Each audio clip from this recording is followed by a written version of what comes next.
23 मार्च 1931 Lahore central jail के अंदर एक ऐसा फैसला लिया गया जो कानून के खिलाफ था और इंसानियत के भी। सब कुछ तय था। फांसी 24 मार्च 1931 की सुबह होनी थी, लेकिन अचानक 23 मार्च की शाम समय बदल दिया गया।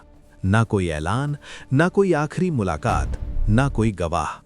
आखिर अंग्रेज इतने डरे हुए क्यों थे? क्या भगत सिंह को जिंदा रहने देना उनके लिए सबसे बड़ा खतरा था? और सबसे बड़ा सवाल, क्या उस रात कुछ ऐसा हुआ जिसे आज तक हमसे छुपाया गया?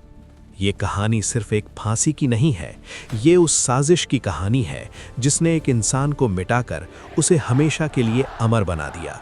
अगर आप सच जानना चाहते हैं तो इस वीडियो को अंत तक जरूर देखें।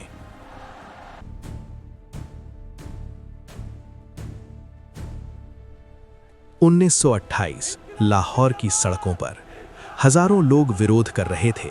कारण था साइमन कमीशन और उस विरोध का नेतृत्व कर रहे थे लाला लाजपत राय। लेकिन अचानक अंग्रेज पुलिस ने लाठीचार्ज कर दिया और उसी दौरान लाला लाजपत राय बुरी तरह घायल हो गए। कुछ दिनों बाद उनकी मौत हो गई और यहीं से एक आग भड़क उठी। भगत सिंह ने कसम खाई, इसका बदला लिया जाएगा। 17 दिसंबर 1928 लाहौर।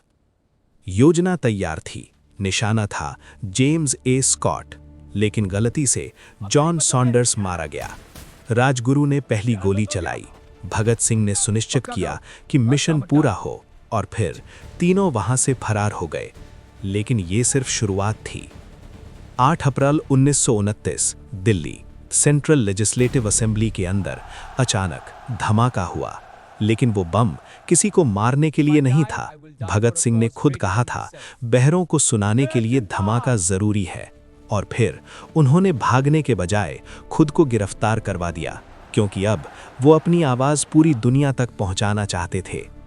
गिरफ्तारी के बाद जेल में एक और लड़ाई शुरू हुई, भेदभाव के खिलाफ लड़ाई। अंग्रेज कैदियों को बेहतर खाना, भारतीयों को घटिया खाना। ये अन्याय भगत सिंह को मंजूर नहीं था।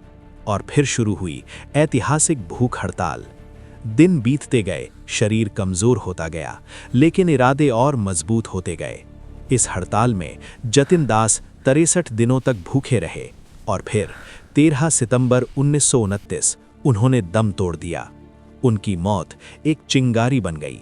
पूरा देश सड़कों पर उतर आया। कोर्ट में अब सिर्फ मुकदमा नहीं चल रहा था, एक विचार चल रहा था। भगत सिंह हर पेशी में नारे लगाते, अंग्रेजों को चुनौती देते, इंकलाब जिंदाबाद। अंग्रेज डर गए और इसलिए मई 1930 में एक स्पेशल ट्राइब्यूनल बनाया गया ताकि बिना देरी फैसला सुनाया जा सके और अपील का अधिकार भी खत्म कर दिया गया।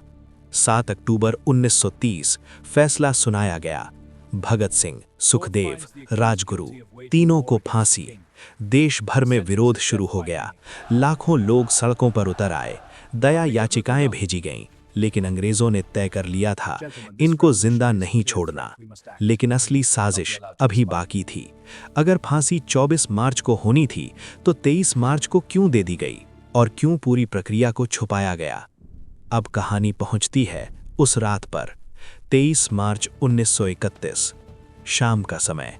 जेल के अंदर हलचल थी, लेकिन बाहर सब कुछ शांत था। तीनों क्रांतिकारी बिल्कुल निडर थे। भगत सिंह एक किताब पढ़ रहे थे। जब उन्हें बताया गया कि फांसी का समय आ गया है तो उन्होंने कहा, एक क्रांतिकारी दूसरे से मिल रहा है, और फिर किताब बंद कर दी। तीनों ने गले लगाया और जोर से नारा लगाया, इंकलाब जिंदाबाद। शाम लगभग 7:30 तय समय से पहले गुप्त रूप से तीनों को फांसी दे दी गई। लेकिन असली साजिश अब शुरू हुई। कोई आधिकारिक घोषणा नहीं, कोई सार्वजनिक सूचना नहीं। रात में ही जेल के पीछे से उनके शवों को चुपचाप बाहर ले जाया गया। सतलुज नदी के किनारे हुसैनी वाला में जल्दी जल्दी अधूरा अंतिम संस्कार कर दिया गया। लेकिन अंग्रेज भूल गए थे, सच्चाई छुपती नहीं। कुछ गांव वालों ने ये सब देख लिया और अगली सुबह पूरा देश जान गया। 24 मार्च 1931 भारत गुस्से में था। हर शहर, हर गली प्रदर्शन, हड़ताल, विरोध। लोग रो रहे थे, लेकिन गर्व भी था। भगत सिंह अब सिर्फ एक इंसान नहीं थे, वो एक विचार बन चुके थे। 23 साल की उम्र, लेकिन ऐसा साहस जो सदियों तक जिंदा रहेगा। उन्होंने दिखाया आज़ादी की कीमत क्या होती है और कैसे एक इंसान पूरे देश की सोच बदल सकता है। ये कहानी सिर्फ इतिहास नहीं है, ये एक प्रेरणा है। Thank you for watching this video. अगर आपको ये वीडियो पसंद आया हो तो इसे लाइक करें, शेयर करें और ऐसे ही भारत के इतिहास और सच्चाई को जानने के लिए दीपेंद्र देवांगन चैनल को सब्सक्राइब करें और बेल आइकन को भी ज़रूर दबाएं। और अगर आपके पास कोई सुझाव हो तो उसे कमेंट में ज़रूर बताएं।